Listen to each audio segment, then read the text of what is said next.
Buenas tardes con todos los participantes. Soy Daniela Paz, abogada del equipo de PZM Abogados, un estudio jurídico que está comprometido con el desarrollo del país. Es por ello que nos sumamos al esfuerzo del gobierno y de toda la sociedad para ofrecer estas conferencias cuyo objetivo es mantenernos informados sobre las últimas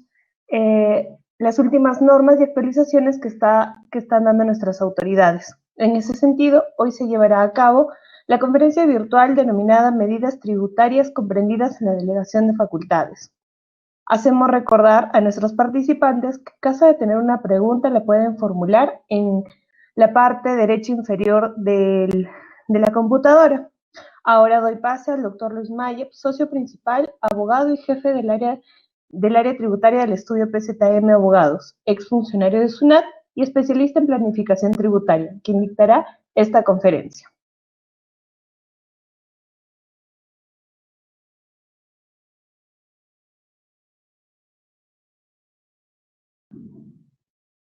Bien, ahora sí damos paso al doctor Luis Maya para que empiece con la conferencia Medidas Tributarias Comprendidas en la Delegación de las Facultades. Buenas tardes, doctor Luis.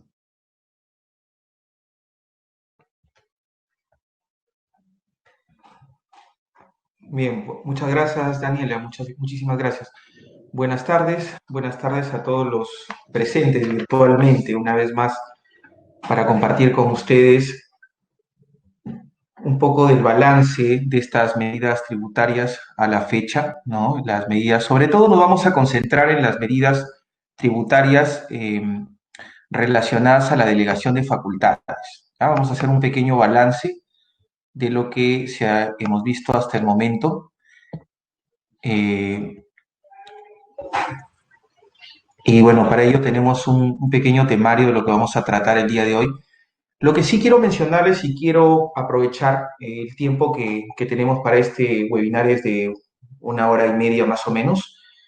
Vamos a hacer una revisión general de las normas y para, digamos que, hacer algo diferente a lo que hasta la fecha hemos venido viendo ya en todos los comentarios y bueno, de colegas y de otros estudios y especializados en materia tributaria, vamos a tratar de absolver sus consultas, las preguntas que vayan canalizando, quizás a manera de apoyarlos en esta continuación de actividades.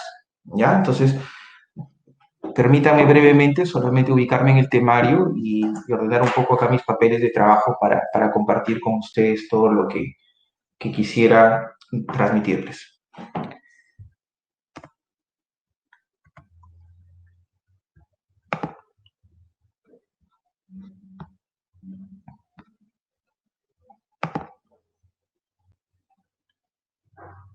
Perfecto. Este es el temario que vamos a trabajar el día de hoy. Vamos a ver los avances de la delegación de facultades. Dentro de estas normas, de estos decretos legislativos que se han ido emitiendo a la fecha, vamos a ver la recuperación anticipada del IGB, la modificación al sistema de arrastre de pérdidas, ¿no? La modificación al sistema de depreciación. Creo que una de las normas más importantes o más esperadas, aunque operativamente todavía no vigente, este nuevo fraccionamiento tributario, y otras tantas que han salido vinculadas a la delegación de facultades, como la modificación o suspensión de los pagos a cuenta, ¿sí? La prórroga como entidad de registro para efectos de los certificados digitales, ¿no?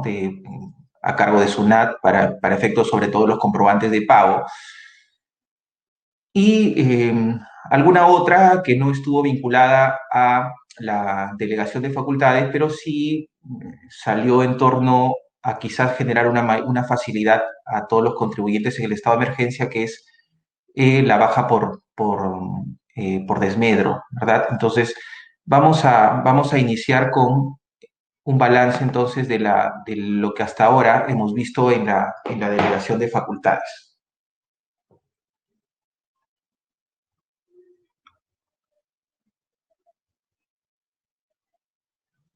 Perfecto. A ver, ¿qué sensación qué sensación nos produce hasta la fecha todas estas normas emitidas? En realidad creo que, si lo quiero decir en términos coloquiales, hasta la fecha realmente me parece que es un paliativo, realmente todo lo que se está emitiendo por parte del Estado con respecto a materia tributaria. ¿Sí? Miren, los puntos de la delegación de facultades, si hacemos una revisión, primero tenemos lo que llamamos una norma que es como un cajón desastre, ¿no? Es decir, ahí entra todo, ¿no? O podría entrar todo. No obstante, la delegación de facultades esas son específicas. Entonces, esta norma permite que dentro de una serie de posibilidades de disposiciones en materia tributaria la podamos encajar, o el legislador, el Ejecutivo en este caso la puede encajar cualquier modificación, ¿no? Por ejemplo, tenemos la suspensión temporal de reglas fiscales y establecer medidas para la reactivación económica. ¿Ya? Voy a mencionar el listado tal cual ha sido delegada, ¿ya? En la ley autoritativa emitida por el Congreso. Entonces, dentro de ello tenemos esta primera, la suspensión temporal de reglas. Hasta la fecha, en específico, sobre ello, ninguna. ¿Ya? ¿Por qué? Porque las que se han emitido, si bien encajan en esta primera delegación, este primer punto de la delegación en materia tributaria, sí específicamente están contempladas en otro de los rubros, ¿no? Por ejemplo, las disposiciones que facilitan el pago de las deudas tributarias administradas por la SUNAT. Se ha emitido a la fecha el decreto legislativo que vamos a revisarlo, el 1487, que establece justamente o crea el RAF, ¿no? El régimen de aplazamiento y o fraccionamiento, ¿sí? Este decreto lo vamos a ver. Sin embargo, hasta la fecha operativamente no se ha emitido el decreto supremo y tampoco se han hecho las modificaciones en el sistema, ¿no? No se han hecho las modificaciones en el sistema que se accede con clave SOL para que uno pueda verificar el acogimiento, ¿no? Si se encuentras o no te encuentras en la posibilidad de acogerte a este fraccionamiento y o aplazamiento, ¿no? Todavía no, operativamente no se ha construido eso dentro de la página de la SUNAT, ¿ya? Entonces, estamos todavía a la expectativa del decreto supremo. Luego, dentro de la ley del impuesto a la renta, tenemos una serie de disposiciones que se han emitido, ¿no? El decreto legislativo 1471, que justamente modifica o permite, o sea, modifica la ley del impuesto a la renta en el sentido de permitir la modificación, valga la redundancia, o la suspensión del pago a cuenta, ¿no? Vamos a revisar esto también. También se ha emitido el decreto legislativo 1482 respecto al arrastre de pérdidas, solamente en lo que corresponde al sistema de arrastre, ¿no? El que está limitado, el que obviamente tenía 4 años, como vamos a ver, limitado en el tiempo para la posibilidad de arrastrar, ¿no? No el sistema B. Luego tenemos el decreto legislativo 1488 que establece un régimen especial de depreciación, ¿no? Y modifica plazos de depreciación. Yo les comento que particularmente pensé que esto iba a ser un poco, iba a incorporarse más sectores, ¿no? Iban a incorporarse más sectores. Creo que ha quedado corto esta modificación. No solamente las empresas, no solamente las empresas que excepcionalmente pudieron continuar con labores se han visto afectadas porque, claro, el panorama en general, el panorama para las diferentes actividades ha cambiado, te ha afectado de todas maneras tus flujos, y para aquellas empresas que aún no reinician, que todavía están adaptándose a sus protocolos y tramitando sus autorizaciones con los gestores específicos para poder reiniciar, con el riesgo que inclusive ello tiene, ¿no? Porque también ya lo hemos tratado en un webinar adicional sobre específicamente protocolos de bioseguridad. Si es que por ahí existe algún contagio, definitivamente va a generar sobrecostos a las empresas, ¿no? Entonces, todo está en la previsión antes de reiniciar. Entonces, para aquellas empresas que todavía ni siquiera reinician, tienen una afectación indudablemente a todos los flujos que en comparación a los del ejercicio 2019 y los flujos proyectados en este ejercicio, ¿no? También tenemos, con respecto a otro punto de la delegación de facultades, miren, este era algo que definitivamente yo creo que debería ser algo de lo más importante de este paquete legislativo, ¿ya? es el rediseño, la eliminación, o sea, ha sido tan amplio, ya ha sido tan amplio creo que inclusive todavía lo han estado repensando, no tienen la fórmula de qué es lo que van a hacer, que han tratado de considerar todos los conceptos que de una u otra manera les permitirían a ellos hacer la modificación de los regímenes tributarios, de eso se ha tratado, ¿no? Ustedes saben que a la fecha tenemos en convivencia 4 regímenes tributarios, ¿no? El nuevo RUS, que fue recortado básicamente a 2 categorías, ¿no? eh, de los primeros tramos hasta los 8.000 soles. Luego tenemos el régimen MIPE tributario, que fue creado no hace mucho, ¿sí? Luego los que han venido ya coexistiendo hace mucho tiempo, el régimen general y el régimen especial de renta, ¿no? Aparte, obviamente, de los regímenes especiales que tenemos, ¿no? Solamente estamos hablando de estos regímenes, por así decirlo, de categorías generales, ¿no? RUS, MIPE tributario, régimen general y régimen especial de renta, ¿no? Entonces, ya hace bastante tiempo se viene discutiendo cuál sería la mejor forma de legislar respecto a estos regímenes tributarios, ¿no? Algunos piensan que deberíamos eliminar el régimen especial de renta, ¿no? Eliminar el nuevo RUS y hacer una suerte de régimen general adaptado, como ha sido el régimen NIPE tributario, a diferentes categorías de contribuyentes, ¿no? Permitiendo de repente algunas tasas escalonadas diferenciadas, ¿no? Que además permitiría plasmar lo que es el principio de igualdad, ¿no? Que nos dice que, pues, que los que tienen perciben diferentes rentas o ganancias deberían tributar de manera diferente. Entonces, pero hay otras personas que piensan que lo que deberíamos hacer es una suerte de régimen especial de renta, ¿no? ¿Por qué? Porque el régimen especial de renta tributa en función a las ventas, ¿no? En función a los ingresos obtenidos por las ventas o la prestación de servicios.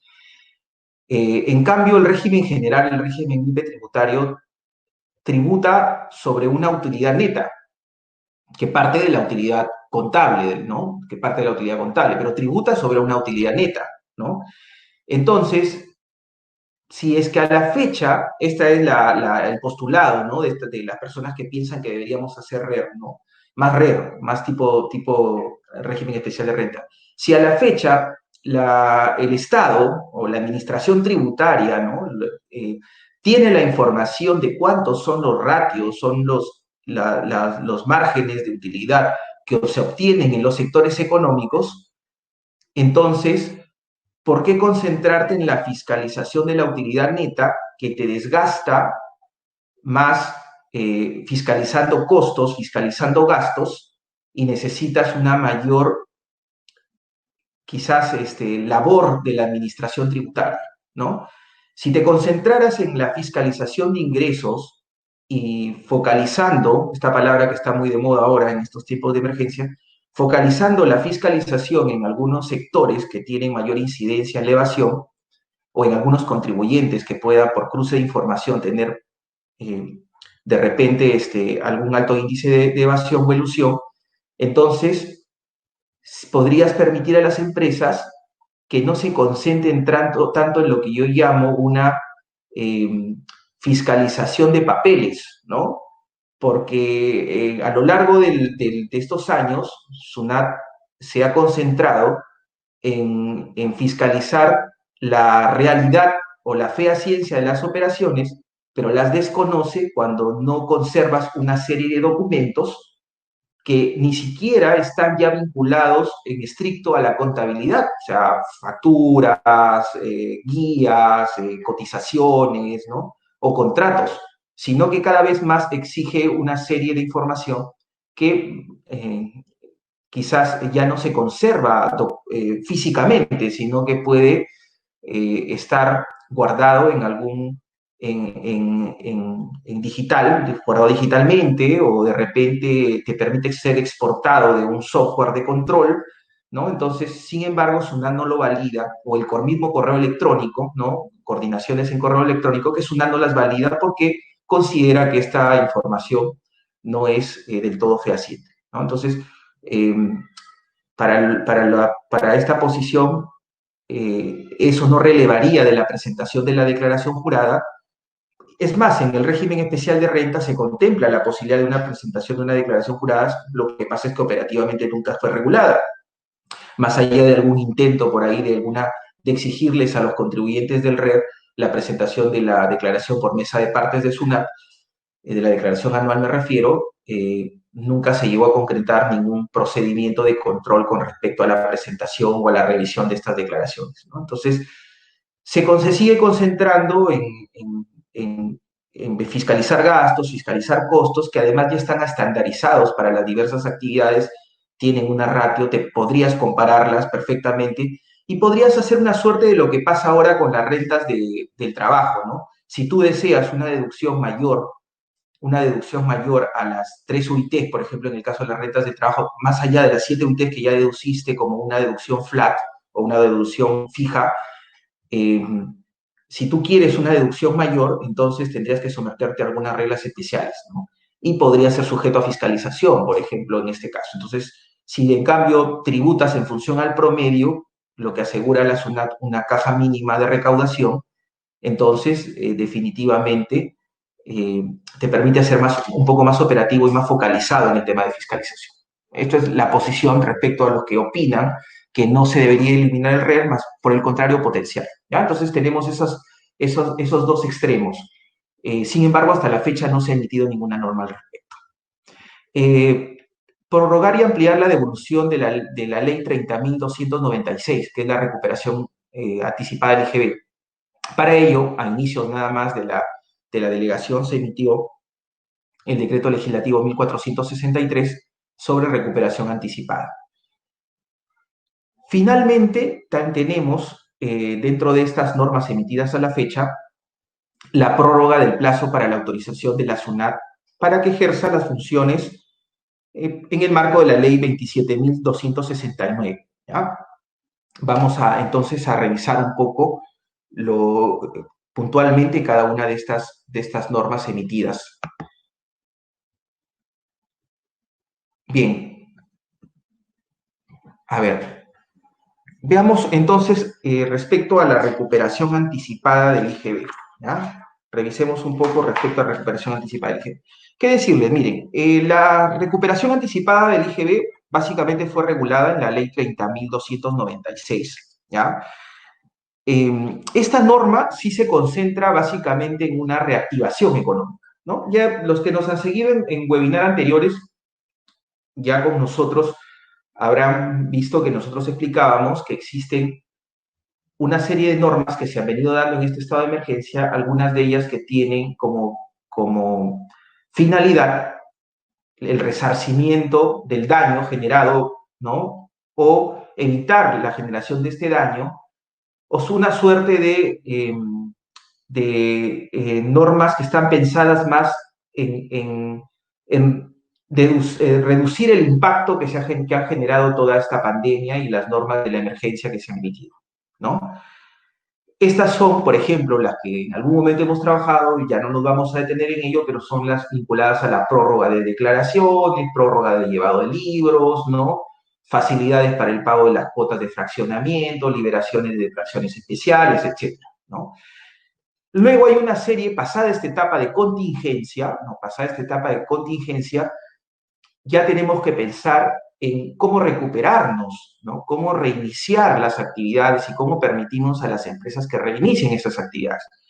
Entonces, esta norma respecto a la recuperación anticipada está en ese segundo bloque de normas que normalmente se manejan relacionadas a la reactivación económica. No es la primera vez que existe un tratamiento, es más, el tratamiento, les mencionaba, se venía dando con la ley 30.297, que en un primer momento fue prorrogada hasta el 31 de diciembre de este año por el decreto legislativo 1259, ¿no? Que también fue emitido en el marco de una delegación de facultades especiales.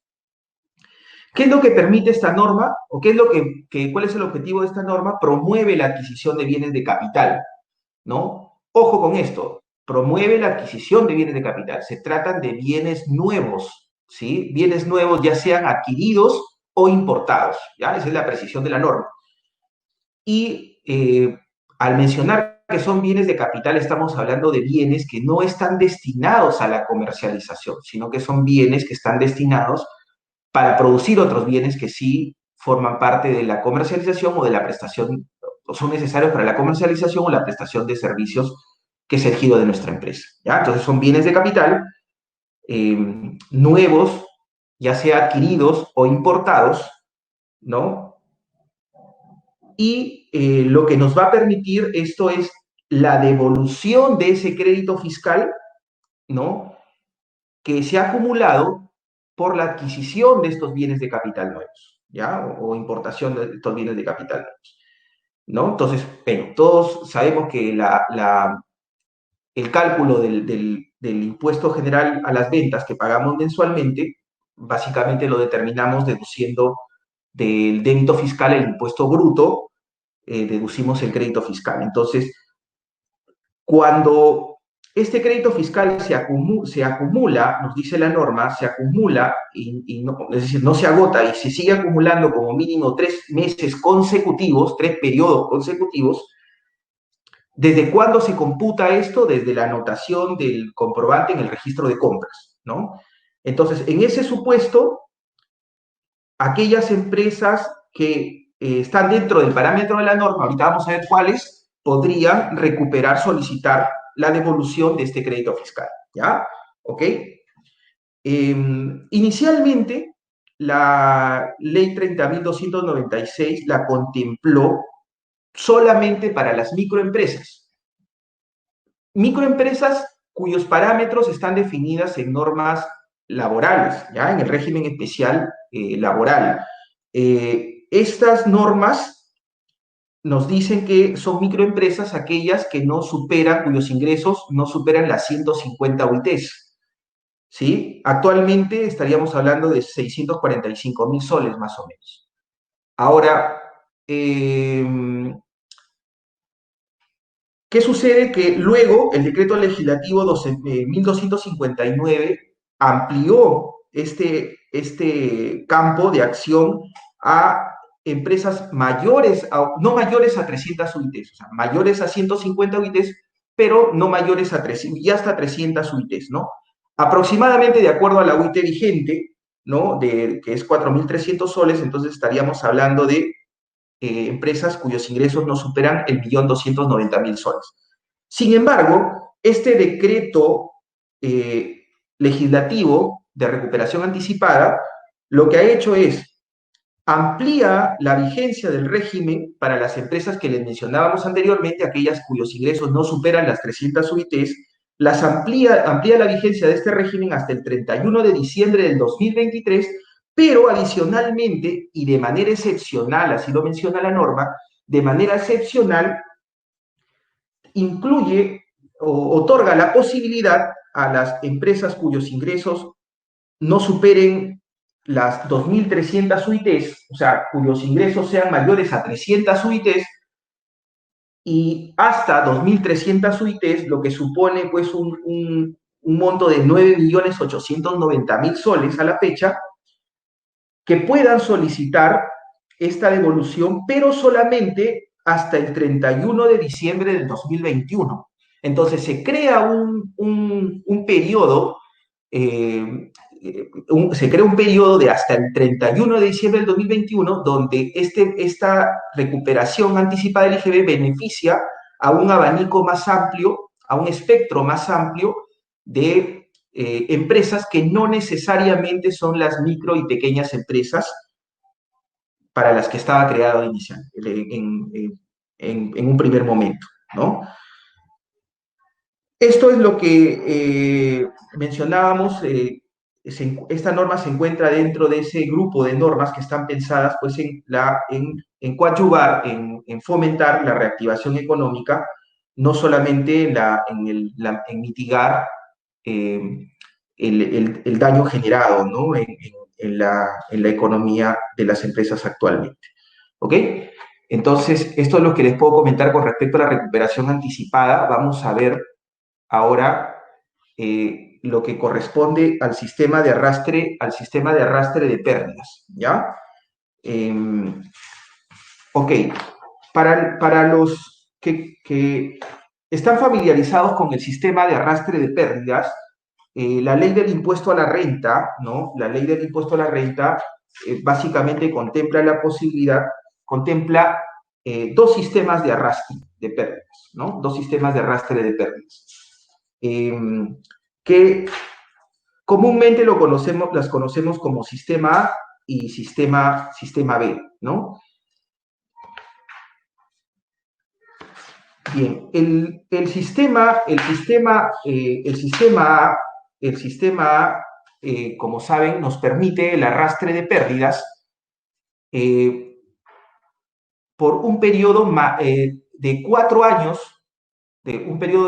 años, arrastre consecutivo, ¿no? A partir obviamente, del ejercicio siguiente al que declaramos, nos permite un arrastre consecutivo por 4 años, de esa pérdida por 4 años, ¿sí?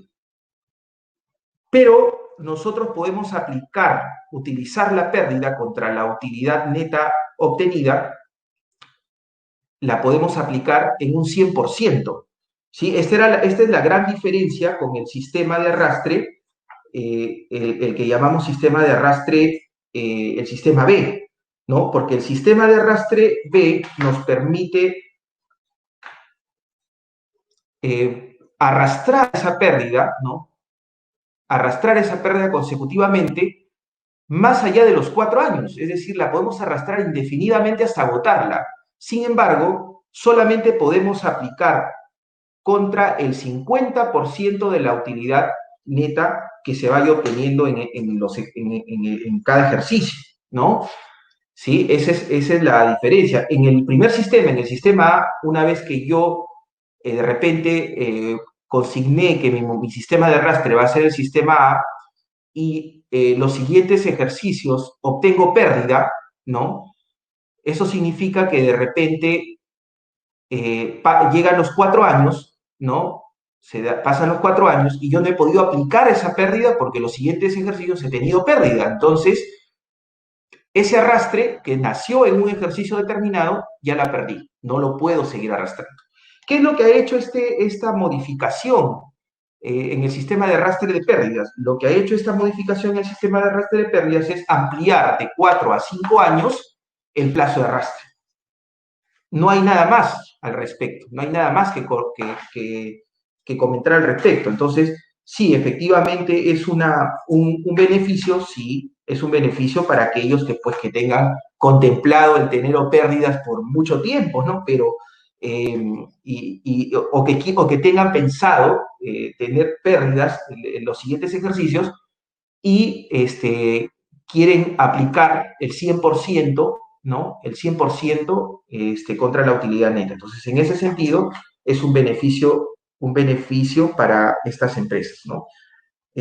Permítanme un momento, quería revisar algunos apuntes acá para no dejar de comentarles algo importante.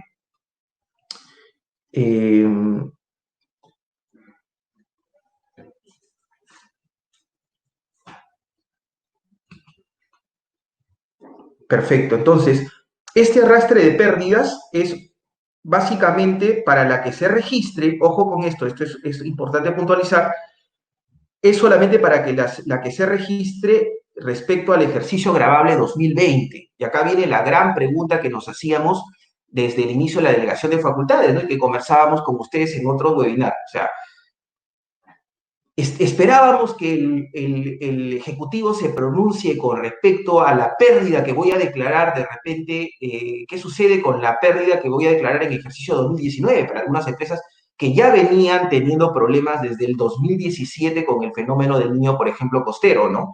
Que trataron de recuperarse en el 2018, que recién consiguieron recuperarse en el 2019, pero que han sido impactados nuevamente por esta pandemia mundial, ¿no? Entonces, ¿qué pasa con aquellas personas empresas que en el 2019 han generado pérdida?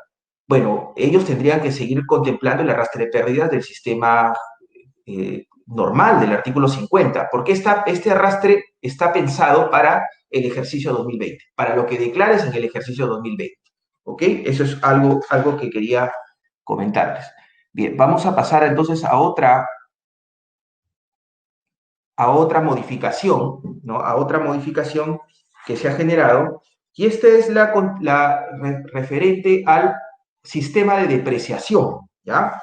A la modificación del sistema de depreciación. A ver.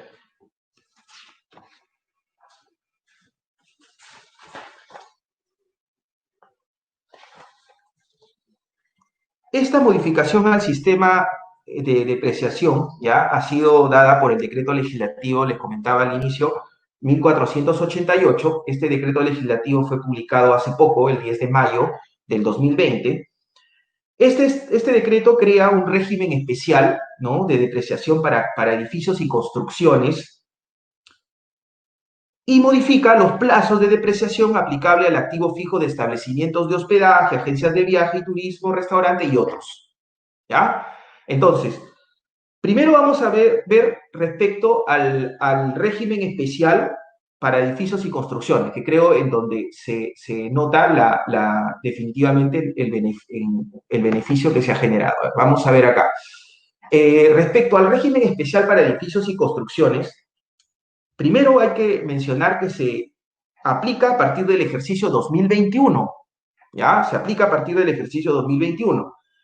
El método, ¿no? El método que está contemplado, que es lo que mismo que se mencionaba en las normas anteriores con respecto a los edificios, es el método de línea recta, el método de depreciación de línea recta, y lo que se prevé es la aplicación de un porcentaje de depreciación del 20%, ¿sí? Hasta su total depreciación, la depreciación del activo, ¿no? Salvo, obviamente, en el último ejercicio en el que se aplicaría un monto menor, ¿ya? Ahora, ¿cuándo se aplica esta depreciación? Primero, cuando la construcción se hubiera iniciado a partir del 1 de enero, ¿sí?, del 2020. ¿Qué es lo que contempla la norma? ¿Qué es lo que contempla la norma como medio probatorio? Tenemos que resaltar, ¿ya? O sea, es decir, la norma, en derecho le llamamos,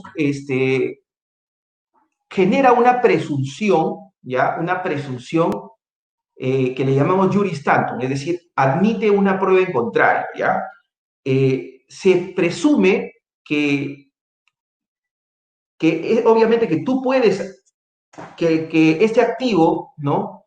La construcción se ha iniciado a partir del 1 de enero del 2020 si es que cuentas con la licencia de construcción, ¿ya?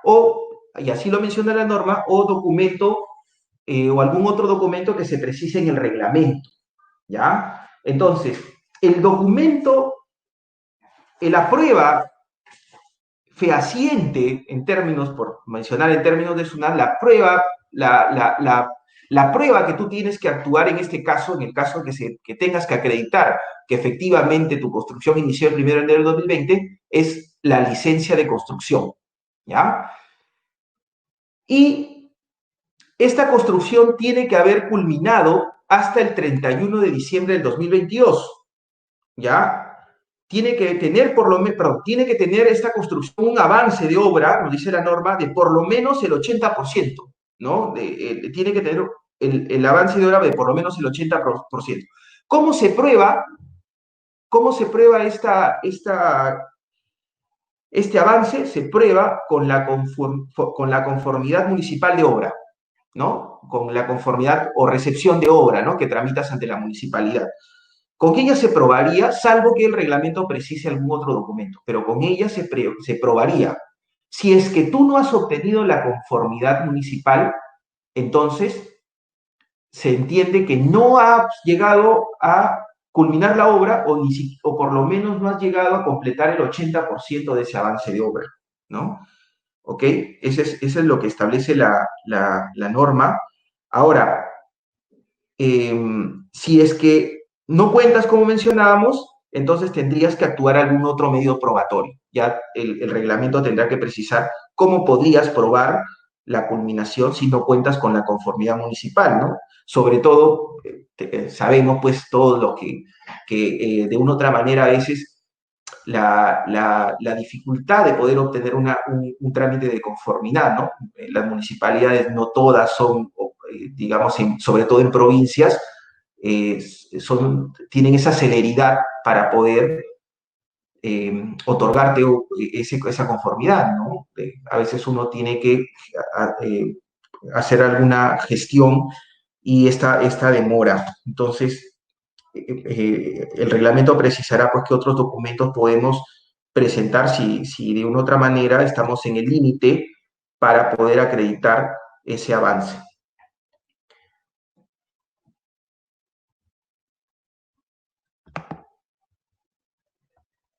Respecto a los equipos de procesamiento de datos, ya, respecto al régimen para equipos de procesamiento de datos, maquinarias y equipo y vehículos de transporte terrestre, se hace una modificación de los porcentajes de depreciación anual, ¿no? Y está contemplado para los bienes adquiridos en el ejercicio 2020 y 2021, ¿sí? Se aplicaría a partir del ejercicio 2021 la depreciación hasta agotarla.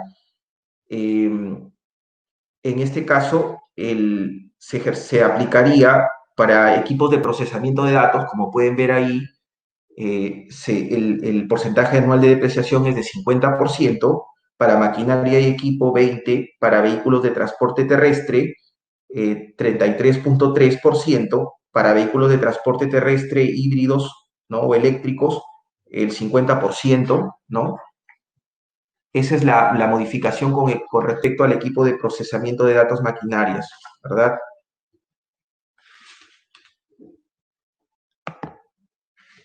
Ahora, se ha creído conveniente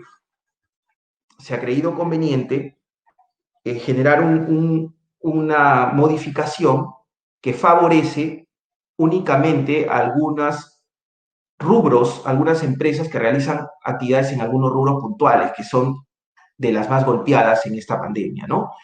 Eso es lo que sorprende en este caso la norma, porque sí existen otras empresas que también han sido golpeadas, sin embargo, es una suerte de promoción básicamente al turismo, ¿no? O de tratar de recuperar este sector, ¿no? Porque son básicamente actividades vinculadas al turismo, como son hospedaje, agencias de viaje, ¿no? Agencias de turismo, restaurantes, que se ha pensado en un régimen que les beneficie más, ¿no? Si las reglas de depreciación para edificios y construcciones se vendrían a aplicar para aquellas construcciones que se inicien, ¿no? Para el 2020, ¿qué pasa entonces con aquellos depreciación que se venía arrastrando hasta la fecha? Bueno, en el caso de estos establecimientos de hospedaje, agencias de viaje, ¿no? Básicamente los edificios y construcciones que se depreciaban durante el ejercicio 2021 y 2022 se van a depreciar a razón del 20%, ¿ya? Pero también permite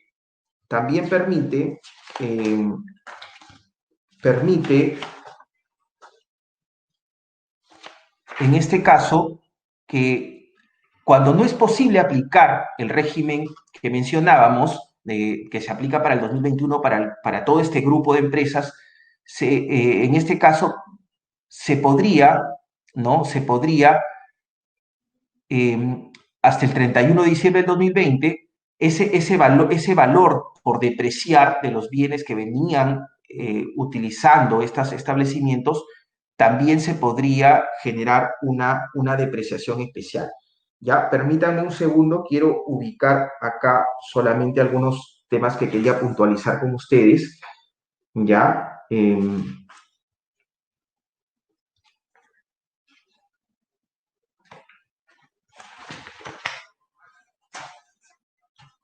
ok, entonces, ¿cuáles son, para simplificar un poco las reglas respecto a la depreciación para hospedajes, agencias de viaje y turismo? Los edificios y construcciones se van a depreciar durante el ejercicio 2021 y 2022 a razón del 20% anual. Esto no lo diferencia del otro régimen especial que mencionábamos, que era en general para edificios y construcciones. Mencionábamos que cuando no es posible aplicar el régimen especial para edificios y construcciones previsto en los puntos anteriores, en este caso se va a se le va a aplicar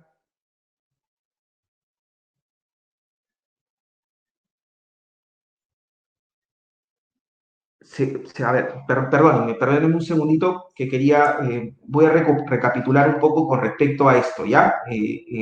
A ver, para que no se nos vaya un poco en este caso la hilación sobre el tema, ¿ya? A ver, vamos acá, esto sí es importante mencionar. Mire, a ver, respecto al régimen de edificios y construcciones, ya mencionábamos que solamente se va a permitir para aquellas personas, empresas, personas jurídicas o empresas que realicen la construcción a partir del 1 de enero del 2020, ¿ya?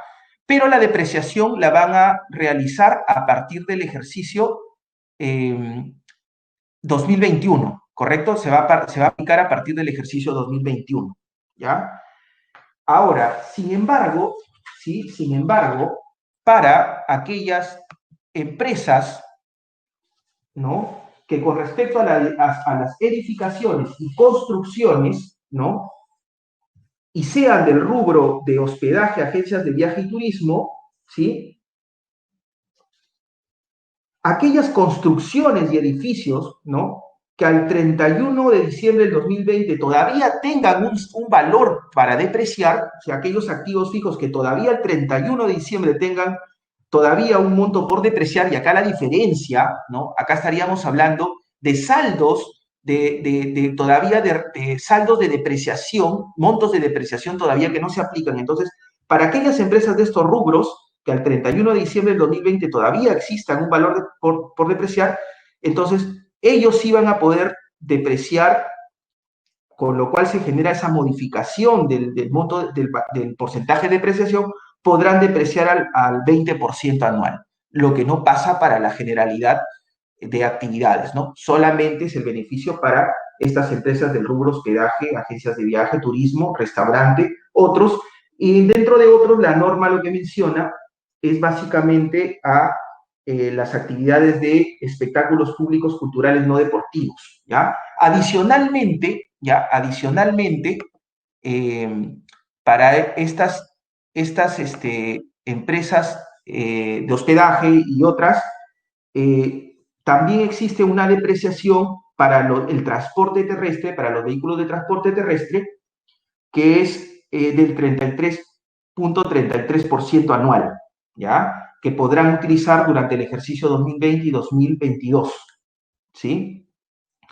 Con respecto igualmente a los bienes que venían depreciándose y que quede un saldo por depreciar al 31 de diciembre del 2020. Entonces hay una modificación del porcentaje anual de depreciación que también nos beneficia. Se incrementa el porcentaje de depreciación anual, ¿ya? Solamente con respecto a este sector en específico. Ahora, ¿qué disposiciones comunes tenemos a los procedimientos de depreciación? Bueno, lo que contempla la norma es que tienes que, obviamente, manejarlo en cuentas especiales de control, ¿no?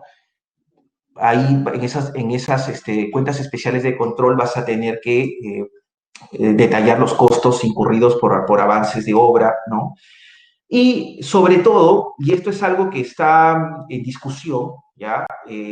Con respecto a alguna contraposición con normas internacionales de contabilidad, es que en este caso la depreciación para efecto tributario, como saben, tiene que estar registrado en el registro de activos fijos, ¿no? En forma individualizada. Entonces, esto está mencionado para todos las modificaciones o regímenes especiales que están creados con la norma, en la norma, ¿ya?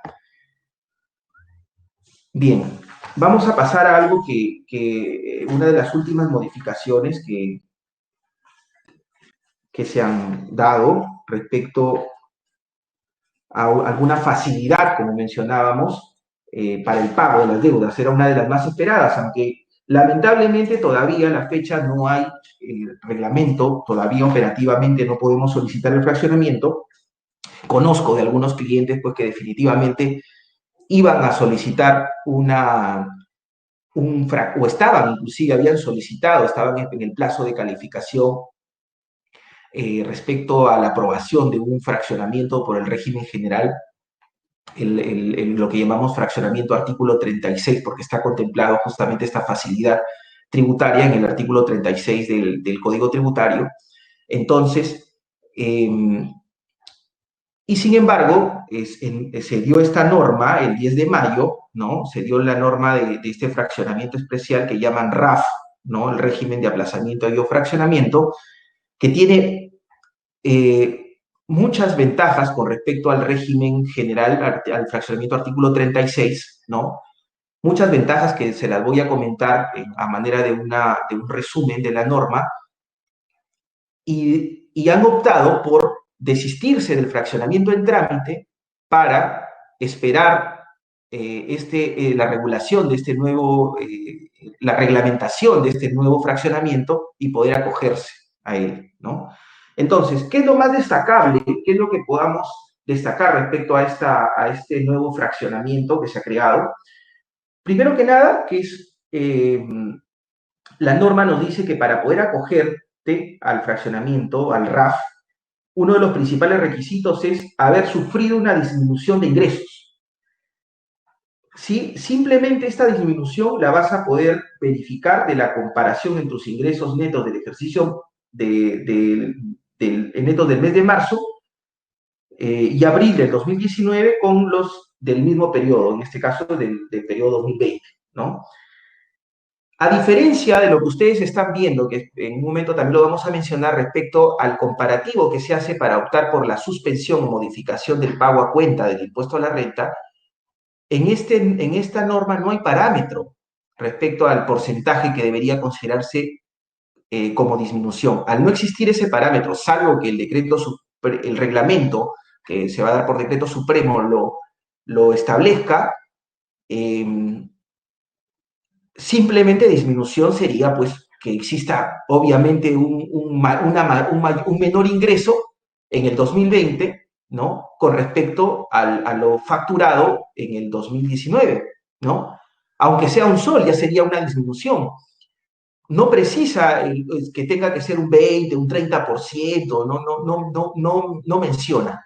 Yo creo que por ahí, de una u otra manera, en el decreto supremo, en el reglamento, van a mencionar algo, pero hasta la fecha solamente se menciona de manera general que exista una disminución del ingreso, ¿ya? Ahora, ¿cuál es la deuda tributaria que es acogible? En esto, la verdad, nos parece bastante amplio, bastante beneficioso con respecto a las deudas que se podían acoger. Va más allá, inclusive, del fraccionamiento artículo 36, que, como repito, es el fraccionamiento general que todos conocemos, ¿no? A ver, la deuda incluye ya la deuda exigible hasta la fecha de presentación de la solicitud RAF, ¿sí? Y cualquiera sea el estado en que se encuentre, es decir, puede ser una deuda, de repente una deuda recién declarada, ¿ok? Una deuda declarada. Puede ser una deuda que has declarado de repente y todavía no te notifican, ¿no? Una resolución, una orden de pago, por ejemplo, ¿no? Puede ser una deuda que, sin embargo, puede tener ya una resolución notificada, puede ya ser una deuda con una orden de pago, o puede inclusive ser una deuda cuya resolución, cuyo cobro, perdón, una deuda que ya ha sido determinada en un proceso de fiscalización, pues es decir, ya te pueden haber emitido la RD, ¿no? Puede ser una deuda que se genere por una imposición de una multa, una resolución de multa por una infracción, pero inclusive puede ser una deuda por una infracción cometida, pero todavía no detectada por la administración tributaria, ¿correcto? Entonces, también podría estar inclusive en cobranza coactiva. Puede ser una deuda que, inclusive estando en cobranza coactiva, puede estar impugnada, puede estar con un reclamo, el reclamo puede haber sido declarado de repente infundado y tú has apelado, puede estar todavía pendiente de revisión en el Tribunal Fiscal. Y miren, también comprende la deuda que puede estar cuestionada a nivel de un contencioso administrativo en vía judicial, ¿no? El Tribunal Fiscal de repente confirmó la resolución de primera instancia y tú decidiste cuestionarla en vía judicial a través de un contencioso administrativo. Esa deuda también puede ser acogida al RAF, ¿ya? La pregunta es, ¿y puedo acoger a este RAF aquellos saldos de fraccionamiento que vengo pagando, inclusive puntual, o que de repente se me van acumulando las cuotas y todavía no he podido pagar? Sí, podrías acogerlas al RAF, ¿ya? También se incluye las deudas que tengan fraccionamientos vigentes, ya sea que estén con causal o con notificación de pérdida, ¿ya? Eh, se puede también incluir en el RAF los intereses de pago a cuenta del impuesto a la renta, ¿ya? Miren, y esto es importante, se haya o no presentado la declaración jurada de regularización, ¿correcto? O sea, puedes acoger podrías acoger, obviamente en el momento que esté operativo, podrías acoger al RAF esos intereses, ¿no? De las declaraciones de pago a cuenta mensuales, inclusive si todavía no presentan la declaración jurada anual. Ustedes saben que al presentar la declaración jurada anual, la obligación del contribuyente ya no es por la deuda determinada en la declaración del pago a cuenta, sino porque esta ya se hizo cero cuando presentaste tu declaración, ¿no? Pero subsiste la obligación de pagar esos intereses, ¿no? Esos intereses moratorios. Entonces, esos intereses moratorios, presentes o no presentes la declaración jurada todavía, la podrías acoger al RAF, ¿no? Eh,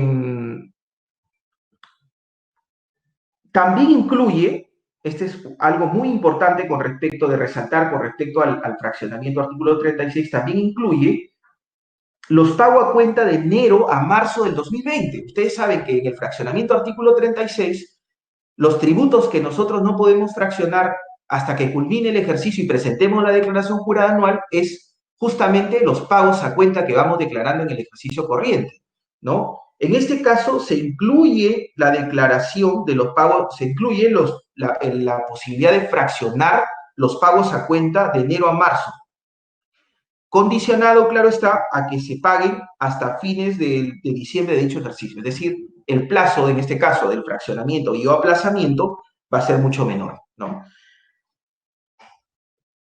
Se puede acoger al RRAF, al RAF, perdón, la deuda tributaria aduanera, ¿no? Que esté contenida en una liquidación de cobranza o una vinculada a la resolución de determinación o multa, inclusive si ésta se encuentra impugnada, ¿no? Inclusive si ésta se encuentra impugnada. ¿Qué no se incluye? ¿Qué no se incluye? Se mantiene justamente como deuda no acogible aquellos tributos retenidos o percibidos, por ejemplo, el tributo que retienes al trabajador, el ONP, por ejemplo, la renta de cuarta, la renta de quinta categoría, esos tributos, porque son dinero que no te pertenece, sino que tú se lo has retenido, se lo has descontado, ¿no? A este proveedor, a este trabajador, ¿no? Se lo has descontado, tienes que cumplir con pagarla. Esa sí deuda no está incluida dentro del RAF, ¿no? Tampoco aquella deuda contenida en un procedimiento concursal al amparo de la ley 27.809, no ley del sistema concursal, o aquella contenida en un procedimiento de liquidación judicial o extrajudicial. ¿Cuál es el plazo máximo del aplazamiento? Se mantiene el plazo de 6 meses para el aplazamiento, y para el caso de fraccionamiento, si vas a contar en este caso, es la mitad, es 36 meses, y aplazamiento con fraccionamiento es 30, ¿no? En el fraccionamiento artículo 36, el plazo es de 72 meses, ¿no? Para fraccionamiento. En este caso va a ser 36, y cuando es con fraccionamiento con aplazamiento, el plazo sería de 30 meses, ¿no? El plazo es menor. Sin embargo, la ventaja es que el interés es la mitad, o sea, es casi el 50% que normalmente te cobrarían en un fraccionamiento artículo 36. ¿Por qué? Porque la norma menciona que el interés es del 40% de la TIN, o sea, de la tasa, de la tasa de interés moratorio vigente. Hace poco mencionamos, salió la norma, que la tasa de interés moratorio bajó para moneda nacional bajó de 1% anual a, perdón, de 1% mensual a 1% mensual, ¿no? Entonces, al 1%. Entonces, el fraccionamiento, artículo 36, está vinculado a esa TIN de 1% porque el interés de un fraccionamiento, artículo 36, no puede ser o tiene que ser el 80% de esa TIN, ¿no? Entonces el 80% de 1%. En este caso, la tasa de interés va a ser el 40% de la TIN, ¿no? Entonces es el 50% de lo que normalmente te cobraban de interés moratorio en un fraccionamiento artículo 36, te van a cobrar respecto a el RAF, ¿no? El régimen de aplazamiento y fraccionamiento. ¿Qué es importante también resaltar? A ver, esto sí es muy importante, ¿ya? Cuando tú presentes la solicitud de acogimiento al RAF, se va a entender, y así lo menciona la norma, que automáticamente te estás desistiendo de las impugnaciones de deuda tributaria. Es decir, si has reclamado, si has apelado, si has presentado demanda contencioso administrativa, sea el estado en el que se encuentre, ¿ya? Sea el estado en que se encuentre, se va a entender que al solicitar el desistimiento, que tú al momento de solicitar el acogimiento al RAF, te estás desistiendo. Y incluye la obligación del funcionario de SUNAT de comunicar en este caso a los funcionarios que están viendo esa impugnación, Tribunal Fiscal, Poder Judicial, de que te has acogido y por lo tanto te estás desistiendo, ¿sí? Esto operativamente habría que verlo, ¿ya? Habría que verlo. Yo creo que va a generar una suerte de polémica porque ya recuerdo en alguna oportunidad cuando se modificó los fraccionamientos, el sistema actual que tenemos con fraccionamiento artículo 36, que justamente una de los requisitos para acogerte era que te desistas del fraccionamiento vigente, ¿sí? Eso tuvo que ser modificado porque se entendió ya a nivel a nivel de digamos de revisión de la constitucionalidad de esta norma que era una suerte de repente de vulneración a tu derecho de defensa, ¿no? Finalmente, es un beneficio, sí, efectivamente, pero no podrían condicionarse y afectar tu derecho de defensa, ¿no? Esto yo creo que por ahí va a generar alguna suerte de cuestionamiento, ¿ya? Pero la norma está construida para que si es que tú solicitas el refinanciamiento, perdón, si tú solicitas el fraccionamiento RAF, ¿no? Entonces se entiende que te has desistido de la impugnación de la deuda, ¿ya? ¿Cuál es la garantía que se tiene que ofrecer? ¿Se tiene que ofrecer garantía? Sí, pero solamente en el caso que la deuda sea mayor a 120 UITs, ¿ya? ¿Qué garantías tendrías que ofrecer? Las que hasta ahora se vienen mencionando, ¿no? La garantía real, ¿no? Sobre un inmueble, ¿no? La garantía mobiliaria. Y se contempla también en la norma la posibilidad de que sea, si es que tienes algún bien embargado, ¿no? Si SUNAT te ha embargado un inmueble, te ha embargado un vehículo, puedas ofrecer ese mismo bien embargado para efectos de solicitar el fraccionamiento RAF. ¿Ok? Bien, vamos culminando para dar pase allá a las preguntas. A ver, vamos a comenzar un poco a acelerar estos comentarios de la modificación o suspensión de pagos a cuenta. A ver, no hay mucho que decir al respecto. Yo creo que es un gran beneficio en este caso.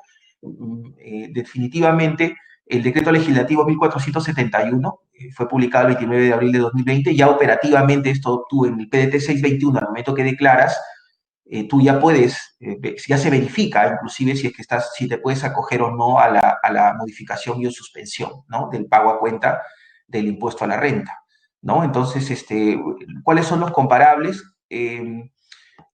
¿Cuáles son, en este caso, las reglas, ¿no? Si has disminuido en más del 30%, se suspende el pago a cuenta de dicho mes. Si se ha disminuido hasta un 30%, se multiplica el importe determinado como pago a cuenta del mes, señalado según el artículo 85, por el factor de 0,5846. A ver, esto es importante resaltarlo, ¿ya? Porque en algún inicio algunas personas pensaron y dijeron, ah, ok, es decir, mi coeficiente va a ser 0,5846. No, no es así. O sea, tú obtienes tu pago a cuenta conforme a las reglas generales del artículo 85 de la ley del impuesto a la renta, pero sin embargo, si tus ingresos han disminuido, ¿no? Hasta un 30%, ¿no? Porque si fuera más, entonces suspendes el pago a cuenta. Pero si es que ha sido disminuido hasta un 30%, lo que vas a pagar es vas a hacer un menor pago a cuenta. ¿Por qué? Porque al obtener tu pago a cuenta a través del procedimiento normal en el que aplicas tu coeficiente, ¿no? Del artículo 85 de la ley del impuesto a la renta, y multiplicarlo por el factor de 0,5846, obviamente vas a obtener un pago a cuenta menor y ese va a ser el que vas a abonar definitivamente al fisco, ¿no? Entonces hay una disminución, en este caso, del pago a cuenta, ¿no?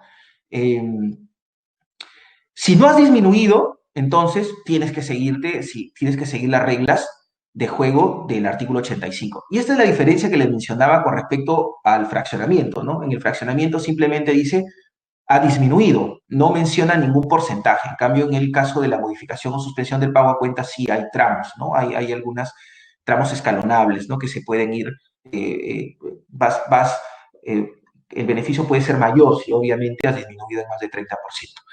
Si no has obtenido ingresos en el periodo comparable del 2019, entonces vas a tener que considerar el mayor monto de los ingresos obtenidos en dicho ejercicio, ¿no? Para efectos de la comparación. Y si en ningún mes del ejercicio 2019 has tenido ingresos, entonces se considerará el mayor monto de los ingresos de los meses de enero y febrero del presente ejercicio 2020, ¿no? En el caso de no aplicar las reglas del numeral anterior, de no poder aplicar las reglas del numeral anterior, entonces, porque no has generado ingresos, se va a aplicar lo que hemos mencionado en este caso en el punto 2, ¿no? En el numeral 2, ¿no?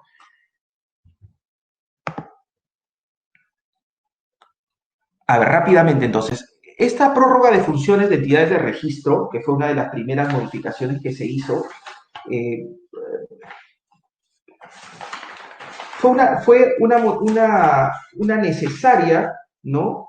Una necesaria ampliación de las funciones que venía haciendo la SUNAT como entidad de registro para efectos de los certificados digitales, ¿no? De los certificados digitales que se utilizan para la emisión de comprobantes de pago, ¿sí? Para los sistemas de emisión de comprobantes de pago electrónicos, ¿no? En cualquiera de los sistemas que tenemos, obviamente las empresas tienen que adquirir un certificado digital para poder emitir, ¿no? Esos comprobantes de pago, y esta norma ya estaba próxima a vencer. Por lo tanto, el decreto legislativo 1462, que ha prorrogado las funciones de entidad de registro de SUNAT, que fue publicado el 17 de abril de 2020, lo que ha hecho es que si SUNAT se encontraba habilitada solamente hasta el 30 de junio del 2020 para realizar estas funciones, entonces ahora las va a poder seguir ejerciendo, ¿no? Las va a poder ejercer hasta el 31 de diciembre del 2021, y de esta manera facilita, ojo, pero solamente para aquellas personas naturales o jurídicas cuyos ingresos netos no superen las 300 UITs, ¿sí? Es decir, 1.290.000 soles para el 2020, ¿no? Entonces, estas empresas, que son pequeñas empresas, van a poder seguir ahorrando los costos para que los comprobantes de pago que emita, ¿no? Facturas, boletas, notas de crédito, débito, entre otras, puedan seguir teniendo validez, ¿no? Y no tener que incurrir en este costo que en promedio generaba, ¿no? Para las facturas impresas, estaba el costo de entre 2.23 a 0.82 por comprobante de pago, ¿no? Por comprobante de pago. Entonces, esto sí permite, pues, que definitivamente aquellas empresas que han visto mermados sus ingresos puedan contar todavía hasta el 31 de diciembre del 2021 con estas facilidades, ¿no? Entonces, SUNAT va a seguir, por excepción, siendo entidad certificadora validada por el Estado para la emisión de los comprobantes de pago, ¿no? Bueno, voy terminando con esto. Esta modificación, bueno, perdón, no modificación, bueno, sí es una modificación, pero no está dentro de la delegación de facultades, ¿ya? Se emitió mediante Decreto Supremo 086 del 2020 y lo que básicamente ha contemplado es la modificación de la forma en que acreditábamos la baja por desmedro de los bienes, en este caso de las existencias, que ya no resultaban, no tenían utilidad para una empresa, ¿no? Entonces, lo que ahora se ha contemplado es un procedimiento transitorio mientras dure la emergencia, por el cual tú vas a poder hacer la comunicación de baja a un correo electrónico que es desmedros@sunat.gov.pe, y a partir del 1 de agosto la comunicación se tendrá que hacer a través de las dependencias de SUNAT, salvo que la SUNAT especifique alguna otra forma de presentar esta comunicación. Recordemos que antes la comunicación tenía que ser con 6 días de anticipación y tendría que ser físicamente, ¿no? Presentada por mesa de partes. Ahora va a ser, viene siendo realizada por correo electrónico, justamente para evitar o respetar estas normas de aislamiento y nueva convivencia que se están dando, ¿no? Que se está dando por esta pandemia. Entonces, aquí se crea pues la posibilidad de hacer la presentación de esta comunicación, se disminuye el plazo, pero también esa constatación notarial que teníamos que hacer de la baja ahora es reemplazada por un informe que puede ser realizado respecto y presentado a la SUNAT, ¿no? Para poder acreditar la destrucción, ¿no? de estas existencias, ¿no? Antes, pues, teníamos que hacer la constatación notarial, ¿no? Y es más, si en alguna oportunidad no se comunicaba la SUNAT con 6 días de anticipación, pero no se hacía la baja como comunicación notarial, entonces la SUNAT venía reparando este gasto deducido, ¿no? Sin embargo, allí eso era insubsanable, o sea, constituía una diferencia permanente, porque no podías volver a hacer una constatación de algo que ya había sido destruido, ¿no? Entonces, si bien es cierto, ya habían cuestionamientos de esta barrera burocrática, como se había denominado en Indecopi, o había constatado Indecopi, porque efectivamente generaba sobrecostos, sobre todo para aquellos contribuyentes que tenían decisiones continuas, ¿no? Piénsese en una empresa, pues, de venta de productos frescos, ¿no?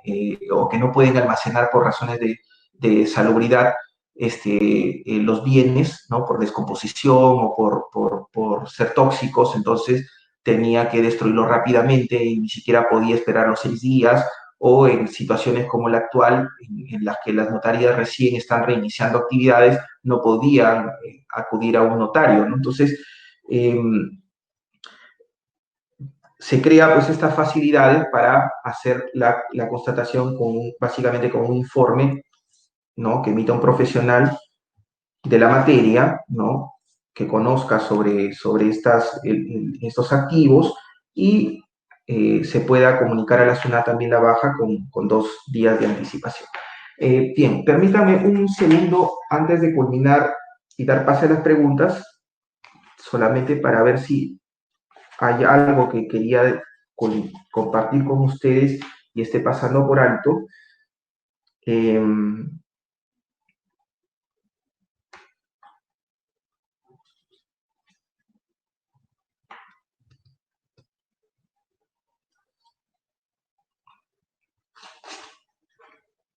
Bueno, creo que eso es todo lo que quería compartir con ustedes. Agradezco su paciencia.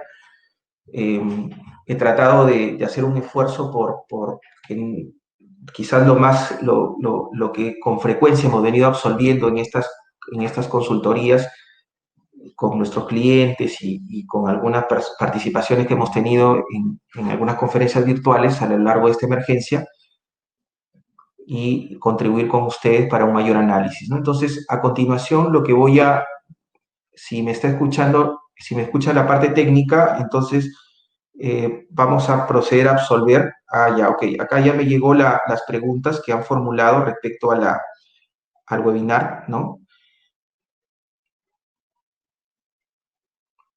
Ok, me preguntan de qué forma se puede realizar esta recuperación. Bien, o sea, la devolución se solicita ante SUNAT, es una devolución y tú lo que puedes utilizar es básicamente, como en todos los casos de devoluciones, podrías pedir una devolución o una compensación o aplicar una compensación de este crédito fiscal que has podido, que digamos que te ha sido mediante resolución, se te ha aprobado la compensación o la devolución. O sea, son las dos formas que tienes para utilizar, ¿ya?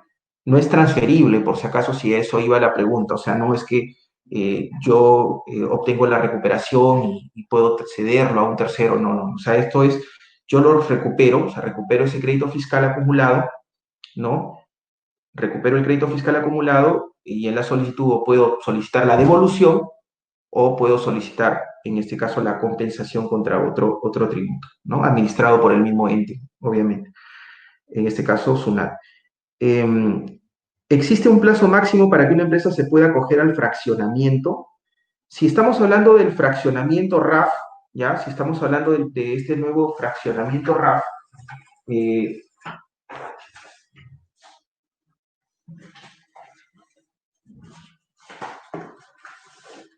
a ver, vamos a ver un segundo en el caso de la vigencia de la norma.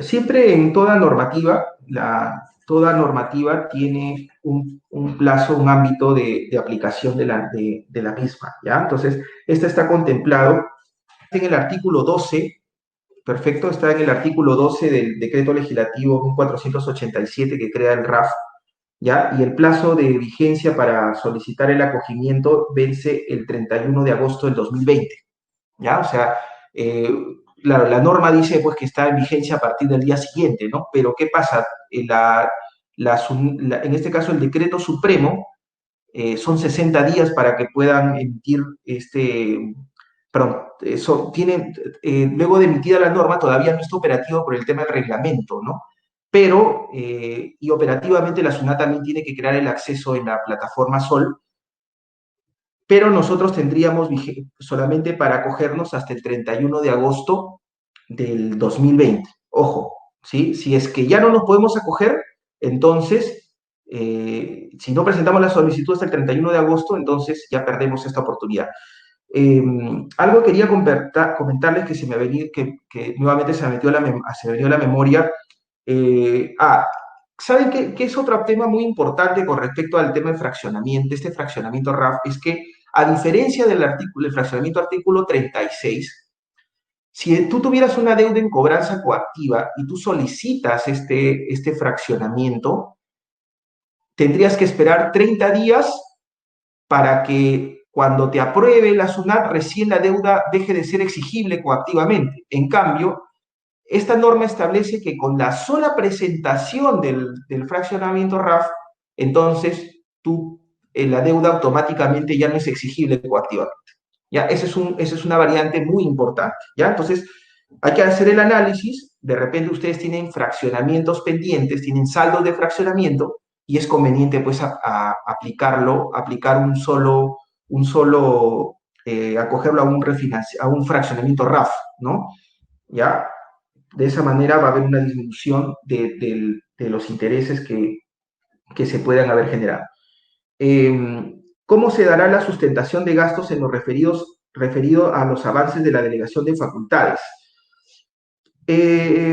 A ver, la única norma que nos podría generar respecto a una sustentación es lo que hemos mencionado respecto no lo de los desmedros, porque los desmedros no estarían dentro de la delegación, sino lo que hemos mencionado es con respecto a la depreciación, ¿no? y como les indicaba, ¿no? Salvo que se apruebe algún documento adicional, ¿no? En la depreciación acelerada, perdón, en los regímenes especiales de depreciación para bienes de construcción, edificios y construcciones, ¿sí? Se menciona, ¿no? Se menciona acá, a ver, vamos a darle la norma en específico a la persona que nos ha hecho la consulta.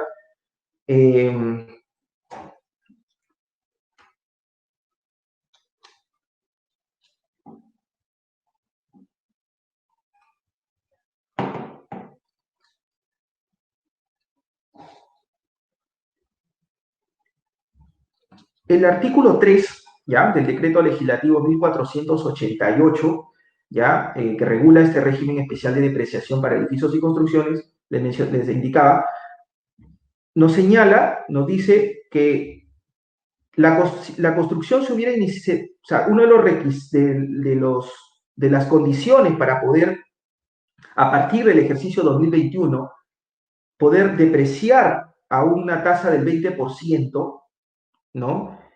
Es que la construcción se haya iniciado a partir del 1 del 2020, ¿ya? A partir del 1 de enero del 2020.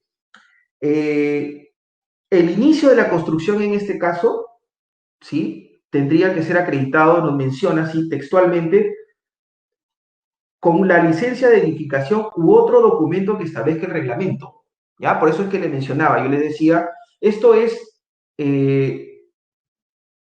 esta es la prueba principal con la cual yo tendría que acreditar, decir, este activo que voy a depreciar, que estoy depreciando, que estoy enviando a gasto en el 2021, y que le estoy aplicando una tasa del 20, porque SUNAT, como saben, cuando fiscaliza, en este caso, gastos, y sobre todo en el tema de construcciones, edificios y construcciones, te dice, ¿no? ¿Por qué has aplicado, justificar, por qué se ha aplicado una tasa mayor a la del régimen general de la ley del impuesto a la renta? Entonces, en este caso, pues el sustento va a tener que ser porque la edificación, ¿no? En virtud del artículo 1488, porque la edificación se ha iniciado a partir del ejercicio 2021.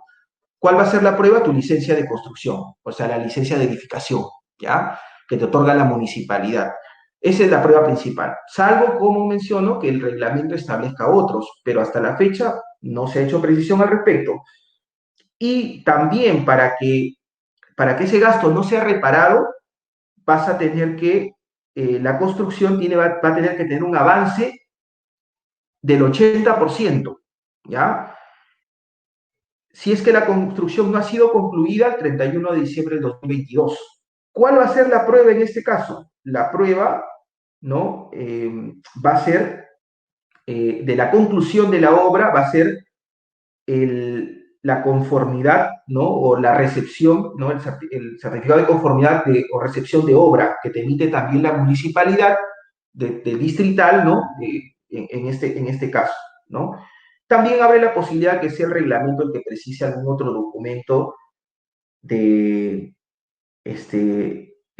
para que tú puedas sustentar esta mayor depreciación que has utilizado, ¿no?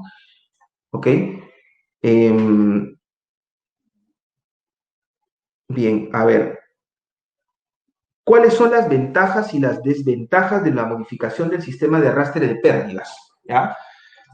Nuevamente, miren, todo está o sea, la regla que todos siempre hemos conocido es que básicamente está en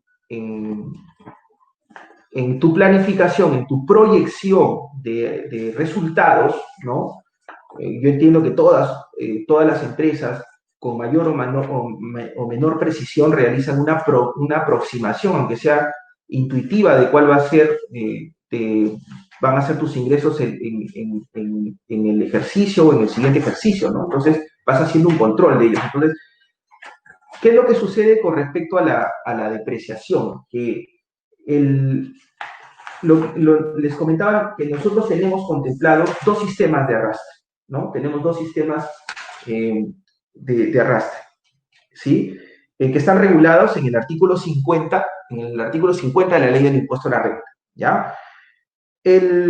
Lo que te dice es que el sistema de arrastre A, ¿no? ¿Por qué se dice sistema A? Porque es el numeral, es el literal A del artículo 50 de la ley del impuesto a la renta. Entonces, ese sistema de compensación que ha sido ampliado, les decía yo, de 4 a 5 años para que tú arrastres,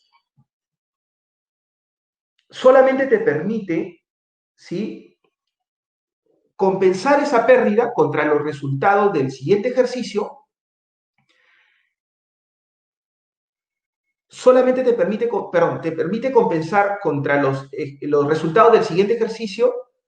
Obviamente vas a compensar siempre que tengas una utilidad, ¿no? Porque si ese ejercicio no has tenido, a ver, le pongo un ejemplo claro, ¿no? Si, por ejemplo, en este ejercicio, en el 2019, ¿ya?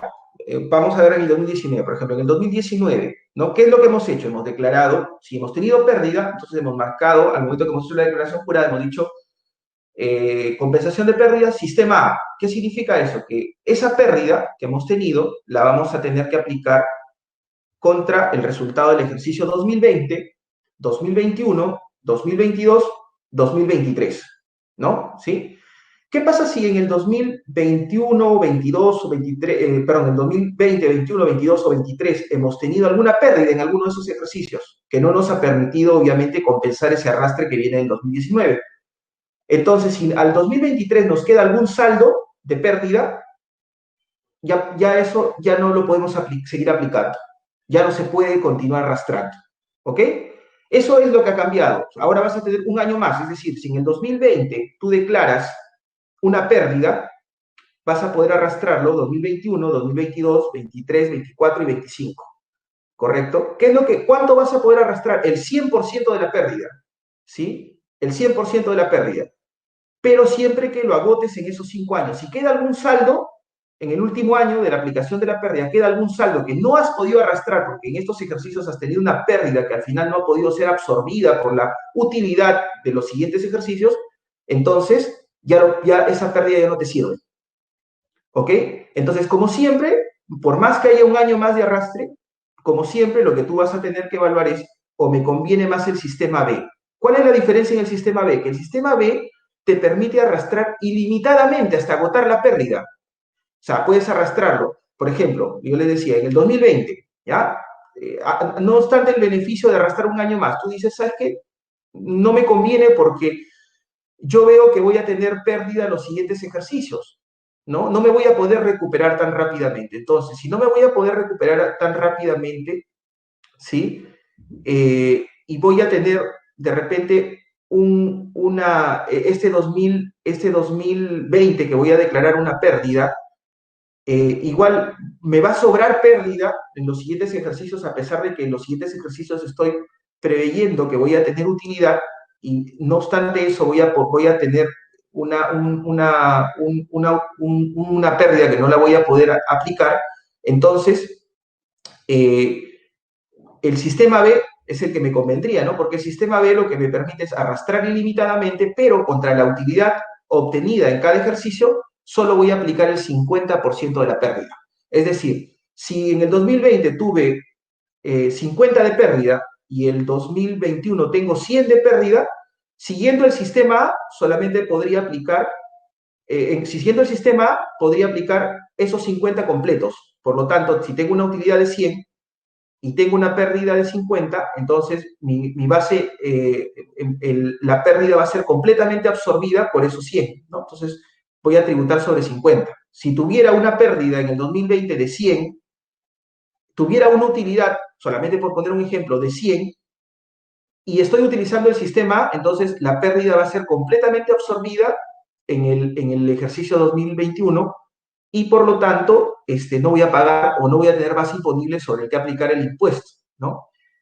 ¿Sí? Pero si hubiera elegido el sistema B y yo tuviera 100 de pérdida, en el 2020 declarado y en el 2021 declaro 100 de utilidad, entonces solamente podría utilizar el 50% de esa pérdida contra la utilidad obtenida. En este caso, el 50% de los 100 de utilidad sería 50, aplico solamente 50 de pérdida y los otros 50 que me sobran lo tendría que aplicar en el 2022. ya lo tendría que aplicar en 2022. Entonces, ¿cuándo conviene uno u otro? O sea, ¿cuál es la ventaja del sistema A?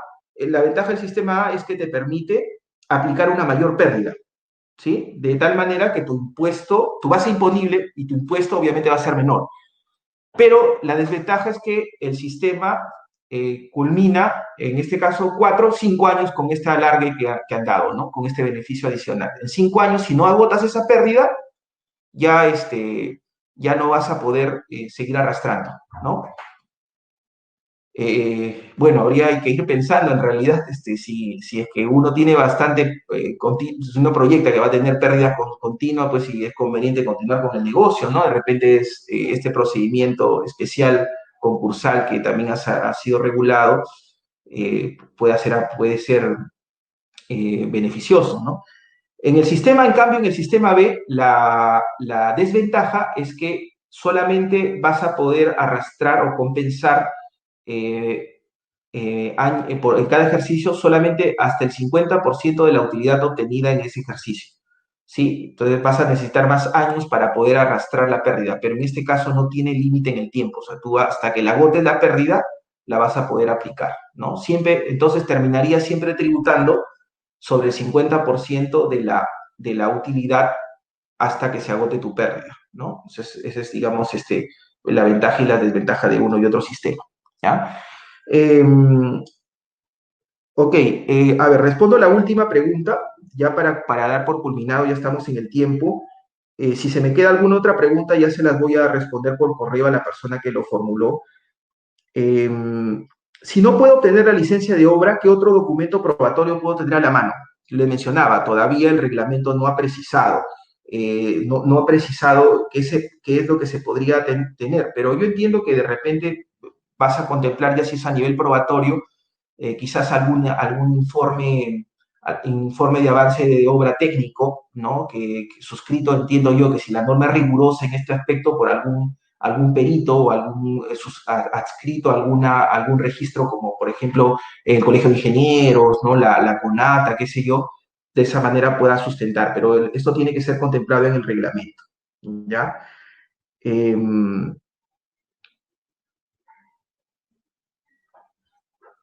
Perfecto, entonces, muchas gracias por su participación, por su tiempo y bueno, quedo también a disposición para resolver alguna pregunta puntualmente a través del correo estudio@pznabogados.com.